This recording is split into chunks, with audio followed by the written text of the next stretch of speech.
Hi అండి, ఎలా ఉన్నారు అందరూ? Welcome to Pradeep smart classes. ఈ వీడియోలో మనం టీజీపీజీఈసీటీ 2026 పూర్తి నోటిఫికేషన్ను, eligibility, important dates, exam pattern, application process మరియు క్యాండిడేట్ ఇన్స్ట్రక్షన్స్ అన్నీ డీటెయిల్గా తెలుసుకోబోతున్నాం. నమస్కారం. టీజీపీజీఎస్ఈఈటీ 2026 పరీక్షకు సిద్ధమవుతున్న విద్యార్థులందరికీ స్వాగతం. ఈరోజు మనం ఈ పరీక్షకు సంబంధించిన ప్రతి ఒక్క అంశాన్ని అధికారిక నోటిఫికేషన్ ఆధారంగా క్షుణ్ణంగా విశ్లేషించబోతున్నాం. ఈ పరీక్షను Telangana state council of higher education అంటే టీజీసీహెచ్ఈ తరపున హైదరాబాద్లోని Jawaharlal Nehru technological university JNTUH నిర్వహిస్తోంది. ఇది ప్రభుత్వ ఆధ్వర్యంలో జరిగే ఒక అధికారిక ప్రవేశ పరీక్ష. కాబట్టి మనం చర్చించబోయే ప్రతి సమాచారం కూడా అత్యంత ప్రామాణికమైనదే. మీరు ప్రతి విషయాన్ని చాలా జాగ్రత్తగా గమనించవలసిందిగా కోరుతున్నాను. ఈ పూర్తి సమాచారాన్ని మనం సులభంగా అర్థం చేసుకోవడానికి 6 ముఖ్య భాగాలుగా విభజించుకుందాం. ముందుగా అసలు టీజీపీజీఈసీట్ అంటే ఏమిటి, దాని ప్రాథమిక ఉద్దేశమేమిటో తెలుసుకుందాం. ఆ తర్వాత అత్యంత ముఖ్యమైన విభాగం అర్హతలు మరియు దరఖాస్తు ప్రక్రియ గురించి వివరంగా చర్చిద్దాం. మూడవదిగా మీరు ఎట్టి పరిస్థితిలోనూ మర్చిపోకూడని కీలకమైన తేదీలు మరియు గడువుల గురించి మాట్లాడుకుందాం. నాలుగవ విభాగంలో అసలు పరీక్షా విధానం ఎలా ఉంటుంది, దాని స్వరూపం ఏమిటో చూద్దాం. ఐదవదిగా పరీక్ష తర్వాత అడ్మిషన్ ప్రక్రియ ఎలా జరుగుతుందో తెలుసుకుందాం. చివరిగా అన్ని ముఖ్యమైన అంశాలను ఒకసారి పునశ్చరణ చేసుకుంటూ ఒక క్విక్ రీక్యాప్తో ముగిద్దాం. సరే, మొదటి విభాగంతో ప్రారంభిద్దాం. అసలే టీజీపీజీఈసీహెచ్ఎస్టీ 2026 పరీక్ష అంటే ఏమిటి? దీనిని ఎందుకు నిర్వహిస్తారు? ఈ ఒక్క పరీక్ష రాయడం ద్వారా మనకు ఏ ఉన్నత విద్యా కోర్సులలో ప్రవేశం పొందే అవకాశం ఉంటుంది? ఈ ప్రాథమిక వివరాలను ఇప్పుడు స్పష్టంగా చూద్దాం. టీజీపీజీఈసీఈటీ పూర్తి రూపం Telangana post graduate engineering common entrance test. పేరులోనే దీని ఉద్దేశం స్పష్టంగా ఉంది. ఇది 2026-2027 విద్యా సంవత్సరానికి తెలంగాణ రాష్ట్రంలోని ప్రభుత్వ మరియు ప్రైవేట్ ఉన్నత విద్యా సంస్థలలో పోస్ట్ గ్రాడ్యుయేట్ కోర్సులలో ప్రవేశం కోసం నిర్వహించే ఒక ఉమ్మడి ప్రవేశ పరీక్ష. ఇక్కడ మీరు గుర్తుంచుకోవలసిన అత్యంత కీలకమైన పదం ఫుల్ టైం. ఈ పరీక్ష ద్వారా కేవలం పూర్తికాలపు రెగ్యులర్ పీజీ కోర్సులలో మాత్రమే అడ్మిషన్ లభిస్తుంది. మరి ఈ పరీక్ష ద్వారా ఏ కోర్సులలో ప్రవేశం పొందవచ్చో వివరంగా చూద్దాం. అవి: మాస్టర్ ఆఫ్ ఇంజనీరింగ్, దీనిని ఎంఈ అని అంటారు. మాస్టర్ ఆఫ్ టెక్నాలజీ అంటే MTech. Master of pharmacy MPharm. Master of architecture MArch. మరియు చివరిగా graduate level Pharm D post baccalaureate course. PB అంటే పోస్ట్ బ్యాక్లరియట్. బీఫామ్ పూర్తి చేసిన విద్యార్థులు నేరుగా 4వ సంవత్సరంలో చేరడానికి ఈ కోర్సు ఉపయోగపడుతుంది. కాబట్టి ఈ ఉన్నత విద్యా కోర్సులలో ప్రవేశించాలనుకునేవారికి ఇది ఒక ముఖ్యమైన మార్గం. ఇక్కడ ఒక చాలా ముఖ్యమైన గమనిక ఉంది. దీనిపై విద్యార్థులకు ఎటువంటి అపోహలు ఉండకూడదు. ఈ టీజీపీజీఈసీఎస్టీ 2026 పరీక్ష పరిధిలోకి పార్ట్ టైం కోర్సులు గానీ, స్పాన్సర్డ్ కేటగిరీ కోర్సులు గానీ రావు. స్పష్టంగా చెప్పాలంటే ఉద్యోగం చేస్తూ పీజీ చేయాలనుకునే వారి కోసం ఉద్దేశించిన పార్ట్ టైం కోర్సులకు ఈ పరీక్ష ద్వారా అడ్మిషన్లు ఇవ్వబడవు. ఇది కేవలం ఫుల్ టైం రెగ్యులర్ విధానంలో చదవాలనుకునే విద్యార్థుల కోసం మాత్రమే నిర్వహించే పరీక్ష. ఈ విషయంపై పూర్తి స్పష్టతతో ఉండటం చాలా అవసరం. సరే, పరీక్ష యొక్క ప్రాథమిక ఉద్దేశం తెలిసింది కదా. ఇప్పుడు మనం ఈ మొత్తం ప్రక్రియలోనే అత్యంత కీలకమైన రెండవ విభాగానికి వద్దాం: అర్హత మరియు దరఖాస్తు ప్రక్రియ. ఎవరు ఈ పరీక్ష రాయడానికి అర్హులు మరియు ఆన్లైన్లో ఎలా దరఖాస్తు చేసుకోవాలి? ఈ నియమాలను చాలా శ్రద్ధగా వినండి, ఎందుకంటే అర్హత విషయంలో చేసే చిన్న పొరపాటు కూడా మీ అప్లికేషన్ను తిరస్కరణకు గురిచేయగలదు. ఇవి ప్రాథమిక అర్హతా ప్రమాణాలు. వీటిని ప్రతి అభ్యర్థి తప్పనిసరిగా పాటించాలి. 1. అభ్యర్థి భారత జాతీయుడై ఉండాలి. 2. వారు తెలంగాణ రాష్ట్రానికి చెందినవారే ఉండాలి. 3. లోకల్ లేదా నాన్ లోకల్ స్టేటస్కు సంబంధించి ప్రభుత్వం జారీ చేసిన జీవోఎంఎస్నో 153 నిబంధనలు సంతృప్తిపరచాలి. ఇది అడ్మిషన్లో రిజర్వేషన్ల కోసం చాలా ముఖ్యమైనది. 4. మీ క్వాలిఫైయింగ్ డిగ్రీలో నిర్దిష్ట మార్కుల శాతం సాధించి ఉండాలి. దాని గురించి మనం తర్వాతి స్లైడ్లో చూద్దాం. చివరిగా, ఒకవేళ మీరు మీ డిగ్రీని డిస్టెన్స్ ఎడ్యుకేషన్ మోడ్లో పొందితే అది తప్పనిసరిగా ఏఐసిటిఈ అంటే all India council for technical education లేదా డిఈసి అంటే డిస్టెన్స్ ఎడ్యుకేషన్ కౌన్సిల్ వారి ఆమోదం పొంది ఉండాలి. గుర్తింపు లేని యూనివర్సిటీల నుండి పొందిన డిగ్రీలు చెల్లవు. ఇప్పుడు మనం అకాడమిక్ మార్కుల శాతం గురించి స్పష్టంగా తెలుసుకుందాం. జనరల్ కేటగిరీకి చెందిన అభ్యర్థులు వారి క్వాలిఫైయింగ్ ఎగ్జామ్లో అంటే వారి బీఈ, బీటెక్ లేదా బీఫామ్ వంటి డిగ్రీలో అగ్రిగేట్లు కనీసం 50% మార్కులు సాధించి ఉండాలి. స్పష్టంగా చెప్పాలంటే 49.99% ఉన్నా కూడా వారు అనర్హులు. ఖచ్చితంగా 50% లేదా అంతకంటే ఎక్కువ మార్కులు ఉంటేనే వారు దరఖాస్తు చేసుకోవడానికి అర్హులు.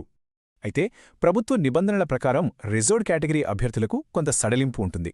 ఎస్సీ, షెడ్యూల్డ్ కులాలు, ఎస్టీ షెడ్యూల్డ్ తెగలు లేదా పీడబ్ల్యూడి పర్సన్స్ విత్ డిజబిలిటీస్ కేటగిరీకి చెందిన అభ్యర్థులు వారి క్వాలిఫైయింగ్ ఎగ్జామ్లో కనీసం 45% మార్కులు సాధిస్తే సరిపోతుంది. ఇది జనరల్ కేటగిరీతో పోలిస్తే 5% తక్కువ. ఈ సడలింపు కేవలం ఈ 3 కేటగిరీలకు మాత్రమే వర్తిస్తుంది. ఇక దరఖాస్తు రుసుము వివరాలు చూద్దాం. జనరల్ కేటగిరీ అభ్యర్థులకు రిజిస్ట్రేషన్ ఫీజు 1,100 రూపాయలుగా నిర్ణయించబడింది. అదే ఎస్సీ, ఎస్టీ మరియు పీడబ్ల్యూడీ కేటగిరీ అభ్యర్థులకైతే ఫీజు 600 రూపాయలు. ఇక్కడ మీరు గమనించవలసిన అత్యంత ముఖ్యమైన విషయం ఏమిటంటే ఈ ఫీజు ఒక్కో టెస్ట్కు, అంటే మీరు 1 కంటే ఎక్కువ పేపర్లు రాయాలనుకుంటే, ఉదాహరణకు ఒక అభ్యర్థి ఈసీ పేపర్తో పాటు సిఎస్ఈ పేపర్ కూడా రాయాలనుకుంటే వారు 2 వేర్వేరు దరఖాస్తులు నింపి 2 సార్లు ఫీజు చెల్లించాలి. అంటే జనరల్ అభ్యర్థి అయితే 1,100 ప్లస్ 1,100 మొత్తం 2,200 రూపాయలు చెల్లించాల్సి ఉంటుంది. ఇప్పుడు 3వ అత్యంత ముఖ్యమైన విభాగానికొద్దాం, టైమ్లైన్ మరియు గడువు తేదీలు. ఈ తేదీలను మీరు చాలా జాగ్రత్తగా మీ క్యాలెండర్లో గానీ డైరీలో గానీ నోట్ చేసుకోవాలి. ఒక్క తేదీని మిస్ అయినా అది మీ దరఖాస్తు ప్రక్రియపై తీవ్ర ప్రభావం చూపగలదు. అప్లికేషన్ గడువులను మరియు వాటికి సంబంధించిన ఆలస్య రుసుమును చాలా జాగ్రత్తగా గమనించండి. ఎటువంటి ఆలస్య రుసుము లేకుండా దరఖాస్తు చేసుకోవడానికి చివరి తేదీ మే 6, 2026. దీన్ని మీ లక్ష్యంగా పెట్టుకోండి. ఒకవేళ మీరు ఈ తేదీని మిస్ అయితే మే 9 వరకు 250 రూపాయల లేట్ ఫీజుతో అప్లై చేయవచ్చు. ఆ తర్వాత ఆలస్యం చేసిన కొద్దీ లేట్ ఫీజు విపరీతంగా పెరుగుతుంది. మే 12 వరకు 1000 రూపాయలు, మే 15 వరకు 2,500 రూపాయలు, మే 18 వరకు 5,000 రూపాయలు మరియు చివరి అవకాశం మే 26 వరకు ఏకంగా 10,000 రూపాయల భారీ లేట్ ఫీజుతో దరఖాస్తు చేసుకోవాల్సి ఉంటుంది. కాబట్టి మొదటి గడువులోపే దరఖాస్తు పూర్తి చేయడం చాలా తెలివైన పని. ఇది మొత్తం ప్రక్రియ యొక్క పూర్తి కాలక్రమం. ఆన్లైన్ దరఖాస్తులు ఫిబ్రవరి 27, 2026న ప్రారంభమవుతాయి. లేట్ ఫీజు లేకుండా చివరి తేదీ, మళ్లీ గుర్తుచేస్తున్నాను, మే 6, 2026. ఒకవేళ మీ దరఖాస్తులో ఏవైనా పొరపాట్లు చేసి ఉంటే వాటిని సరిదిద్దుకోవడానికి మే 9 మరియు 10 తేదీలలో ఒక ఎడిట్ విండో అవకాశం కల్పిస్తారు. ఇది చాలా ముఖ్యమైన అవకాశం, కాబట్టి మీ అప్లికేషన్ను జాగ్రత్తగా సరిచూసుకోండి. మే 19 నుండి మీరు మీ హాల్ టికెట్లను అధికారిక వెబ్సైట్ నుండి డౌన్లోడ్ చేసుకోవచ్చు. ఇక చివరగా అసలు పరీక్షలు మే 28 నుండి మే 31 మధ్య వివిధ తేదీలలో వివిధ సెషన్లలో జరుగుతాయి. సరే, దరఖాస్తు ప్రక్రియ పూర్తయ్యాక మన పూర్తి దృష్టి పరీక్ష మీదే ఉండాలి. ఈ 4వ విభాగంలో అసలు పరీక్ష ఎలా ఉంటుంది, దాని విధానం, ప్రశ్నల సరళి, సమయాలు మరియు పరీక్షా కేంద్రాల గురించి పూర్తి వివరాలు తెలుసుకుందాం. ఇది పరీక్షా విధానం యొక్క పూర్తి స్వరూపం. పరీక్ష పూర్తిగా ఆన్లైన్లో, అంటే కంప్యూటర్ బేస్డ్ టెస్ట్ CBT పద్ధతిలో జరుగుతుంది. పరీక్షా సమయం సరిగ్గా 2 గంటలు, అంటే 120 నిమిషాలు. మొత్తం 120 మల్టిపుల్ చాయిస్ ప్రశ్నలుంటాయి. ప్రతి ప్రశ్నకు 1 మార్కు, కాబట్టి మొత్తం మార్కులు 120. చాలా ముఖ్యమైన విషయమేమిటంటే ప్రశ్నపత్రం కేవలం ఇంగ్లీష్ భాషలో మాత్రమే ఉంటుంది. పరీక్షా సమయాలు సాధారణంగా 2 సెషన్లలో ఉంటాయి. ఉదయం సెషన్ ఉదయం 10 నుండి మధ్యాహ్నం 12 వరకు, మరియు మధ్యాహ్నం సెషన్ మధ్యాహ్నం 2 నుండి సాయంత్రం 4 వరకు. అభ్యర్థులు తమకు కేటాయించిన సమయానికి కనీసం 90 నిమిషాల ముందు పరీక్షా కేంద్రానికి చేరుకోవాలి. ఇక పరీక్షా కేంద్రాలు ప్రధానంగా 2 నగరాల్లో ఉంటాయి, హైదరాబాద్ మరియు వరంగల్. విద్యార్థులందరికీ ఇది ఒక గొప్ప వ్యూహాత్మక ప్రయోజనం. ఈ పరీక్షలో నెగటివ్ మార్కింగ్ లేదు. అంటే మీరొక ప్రశ్నకు తప్పు సమాధానం గుర్తించినా మీకు వచ్చిన మార్కుల నుండి ఏ మార్కులు తగ్గించబడవు. దీని అర్థం మీరు అన్ని 120 ప్రశ్నలకు సమాధానమివ్వడానికి ప్రయత్నించాలి. ఒక్క ప్రశ్నను కూడా వదిలిపెట్టవద్దు. సమాధానం ఖచ్చితంగా తెలియకపోయినా మీకు తెలిసినంతవరకు ఒక అంచనా వేసి సమాధానం గుర్తించండి. ఆ అంచనా సరైతే మార్కులు వస్తాయి, తప్పైతే నష్టమేమీ లేదు. పరీక్షలో ర్యాంక్ పొందడానికి కనీస అర్హత మార్కుల నియమమిది. జనరల్ కేటగిరీ అభ్యర్థులు కౌన్సిలింగ్కు అర్హత సాధించాలంటే మొత్తం 120 మార్కులలో కనీసం 25%, అంటే సరిగ్గా 30 మార్కులు తప్పనిసరిగా సాధించాలి. ఒకవేళ జనరల్ కేటగిరీ అభ్యర్థికి 29 మార్కులు వస్తే వారికి ర్యాంక్ కేటాయించబడదు మరియు వారు అడ్మిషన్ ప్రక్రియ నుండి అనర్హులుగా ప్రకటించబడతారు. అయితే ఎస్సీ మరియు ఎస్టీ కేటగిరీ అభ్యర్థులకు ఇలాంటి కనీస అర్హత మార్కుల నిబంధన లేదు. వారికి ఎన్ని మార్కులు వచ్చినా వాటి ఆధారంగానే ర్యాంక్ కేటాయించి కౌన్సిలింగ్కు అనుమతిస్తారు. పరీక్ష రాసి ర్యాంక్ వచ్చిన తర్వాత ప్రక్రియ ముగిసిపోదు. అక్కడి నుండే అసలైన అడ్మిషన్ ప్రక్రియ మొదలవుతుంది. ఈ 5వ సెక్షన్లో పరీక్ష తర్వాత అడ్మిషన్ల ప్రక్రియ ఎలా జరుగుతుంది మరియు పరీక్ష రోజున పాటించవలసిన నిబంధనలేమిటో చూద్దాం. మీరు డౌన్లోడ్ చేసుకున్న హాల్ టికెట్ పరీక్ష రోజుకు తప్పనిసరి. హాల్ టికెట్ లేకుండా మిమ్మల్ని పరీక్షా కేంద్రంలోకి ఎట్టి పరిస్థితుల్లోనూ అనుమతించరు. దానితో పాటు ప్రభుత్వం జారీ చేసిన ఒక ఒరిజినల్ ఫోటో ఐడి కార్డ్, ఉదాహరణకు ఆధార్ కార్డ్, పాన్ కార్డ్ లేదా డ్రైవింగ్ లైసెన్స్ వంటివి తప్పనిసరిగా తీసుకువెళ్ళాలి. ఎలక్ట్రానిక్ వస్తువులు అంటే మొబైల్ ఫోన్లు, స్మార్ట్ వాచ్లు, క్యాల్కులేటర్లు వంటివి పరీక్షా హాలులోకి పూర్తిగా నిషేధించబడ్డాయి. అడ్మిషన్ ప్రక్రియలో ప్రాధాన్యత క్రమం చాలా స్పష్టంగా మరియు కఠినంగా ఉంటుంది. మొదటి ప్రాధాన్యత ఎప్పుడూ జాతీయ స్థాయిలో నిర్వహించే గేట్ అంటే graduate aptitude test in engineering లేదా జీపాట్ అంటే గ్రాడ్యుయేట్ ఫార్మసీ యాప్టిట్యూడ్ టెస్ట్ పరీక్షలలో అర్హత సాధించిన అభ్యర్థులకే ఇస్తారు. అందుబాటులో ఉన్న సీట్లను ముందుగా వారితో భర్తీ చేస్తారు. ఆ ప్రక్రియ పూర్తయిన తర్వాత ఏవైనా సీట్లు ఖాళీగా మిగిలి ఉంటే కేవలం ఆ మిగిలిన సీట్లను మాత్రమే టీజీపీ జీఏసీటీ 2026 ర్యాంక్ ఆధారంగా భర్తీ చేస్తారు. కాబట్టి టీజీపీజీఈసీటీ ర్యాంకర్లకు రెండవ ప్రాధాన్యత ఉంటుందని మీరు స్పష్టంగా గుర్తుంచుకోవాలి. నోటిఫికేషన్లో ఇచ్చిన ఈ ముఖ్యమైన హెచ్చరికను అందరూ గమనించాలి. పరీక్షకు హాజరవడం మాత్రమే అడ్మిషన్కు హామీ ఇవ్వదు. అడ్మిషన్ సమయంలో అభ్యర్థి అన్ని అర్హత అవసరాలను తీర్చాలి. దీని అర్థమేమిటంటే మీకు చాలా మంచి ర్యాంక్ రావచ్చు, కానీ కౌన్సిలింగ్ సమయంలో మీ డిగ్రీ సర్టిఫికెట్లలో సమస్య ఉన్నా, మార్కుల శాతం సరిపోకపోయినా లేదా ఇతర నిబంధనలను పాటించకపోయినా మీ అడ్మిషన్ రద్దు చేయబడుతుంది.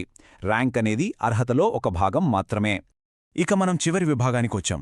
ఇక్కడ మనం సాధారణంగా చేసే తప్పులు మరియు గుర్తుంచుకోవలసిన కీలక అంశాలను పునశ్చరణ చేసుకుందాం. విద్యార్థులు తరచుగా చేసే కొన్ని సాధారణ తప్పులు ఏమిటంటే, మొదటిది తప్పు టెస్ట్ పేపర్ను ఎంచుకోవడం. మీ డిగ్రీ స్పెషలైజేషన్కు మీరు చేరాలనుకుంటున్న పీజీ కోర్సుకు సంబంధించిన సరైన పేపర్ను జాగ్రత్తగా ఎంచుకోవాలి. రెండవది గడువు తేదీలను తేలికగా తీసుకోవడం. చివరి నిమిషం వరకు వేచి ఉండకుండా మొదటి గడువులోపే దరఖాస్తు చేయడం వల్ల అనవసరమైన ఆర్థిక భారం మరియు ఒత్తిడిని నివారించవచ్చు. మూడవది హాల్ టికెట్ మరియు నోటిఫికేషన్లో ఇచ్చిన సూచనలను పూర్తిగా చదవకపోవడం. సరే, మనం ఇప్పటివరకు చర్చించుకున్న అన్ని ముఖ్యమైన అంశాలను ఒకసారి త్వరగా రివైజ్ చేద్దాం. అర్హత: జనరల్ కేటగిరీకి కనీసం 50%, రిజర్వ్డ్ కేటగిరీకి 45% మార్కులు. ఫీజు: జనరల్ కేటగిరీకి 1150, రిజర్వ్డ్ కేటగిరీకి 600 రూపీస్, మరియు ఇది ఒక్కో టెస్టుకు వర్తిస్తుంది. లేట్ ఫీజు లేకుండా చివరి తేదీ మే 6, 2026. పరీక్షా విధానం: 120 ప్రశ్నలు, 120 మార్కులు, మరియు ముఖ్యంగా నెగటివ్ మార్కింగ్ లేదు. అర్హత మార్కులు: జనరల్ కేటగిరీకి కనీసం 30, ఎస్సీ ఎస్టీ కేటగిరీకి కనీస మార్కుల నిబంధన లేదు. చివరగా పరీక్ష హాల్లోకి ప్రవేశించడానికి హాల్ టికెట్ మరియు ఒక ఒరిజినల్ ఫోటో ఐడి తప్పనిసరి. ఇలా టీజీపీజీఈసీఏ 2026కు సంబంధించిన పూర్తి వివరాలను ఇప్పుడు మీరు క్లియర్గా అర్థం చేసుకున్నారని నేను ఆశిస్తున్నాను. ఈ వీడియో మీకు ఉపయోగపడితే లైక్ చేయండి. ప్రదీప్ స్మార్ట్ క్లాసెస్ యూట్యూబ్ ఛానల్ను సబ్స్క్రైబ్ చేయండి. బెల్ ఐకాన్ నొక్కండి. ఈ వీడియోను మీ ఫ్రెండ్స్తో అండ్ ఫ్యామిలీ మెంబర్స్తో షేర్ చేయండి. ధన్యవాదాలు. Thank you.